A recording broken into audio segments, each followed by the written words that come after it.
अक्कलकोट श्री स्वामी समर्थ राजेराय मठ येथे युवा गायिका प्रणिती चांगबले हिच्या भक्तिसंगीत कार्यक्रमाने रसिक मंत्रमुग्ध झाले। श्री स्वामी समर्थ राजेराय मठ अक्कलकोट यांच्या 148व्या पुण्यतिथीनिमित्त व श्री स्वामी समर्थ महाराज चैतन्य पादुका स्थापन शतकोत्तर सुवर्ण महोत्सव वर्षानिमित्त दिनांक 2/4/2026 ते 16/4/2026 पर्यंत उत्सव सुरू होता। यामध्ये दिनांक 10 एप्रिल रोजी श्री संत ज्ञानेश्वर महाराज वारकरी सांप्रदायिक मृदंगवादन शिक्षण संस्था व संगीत विद्यालय याचा भक्ती संगीत कार्यक्रम संपन्न झाला। यावेळी युवा गायिका प्रणिती चांगबले हिने गवळण अभंग भक्तिगीत गाऊन श्रोत्यांची दाद मिळवली।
या कार्यक्रमासाठी हरिभक्तपरायण ज्योतिराम चांगभले, हरिभक्तपरायण किरण महाराज शेटे, हरिभक्तपरायण गणेश महाराज चांगभले, ओम माशाळ, ओम वाघमारे, ऋतुराज भोसले, वरद खाडे, समर्थ गुरव, गणेश शेटे, केशवराज शेटे, महादेव कुंभार आदी सहकारी उपस्थित होते।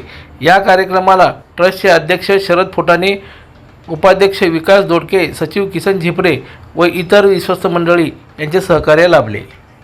दर्शन मराठी चॅनलला सबस्क्राईब करा, बेल बटनला क्लिक करा व लाईक करायला विसरू नका।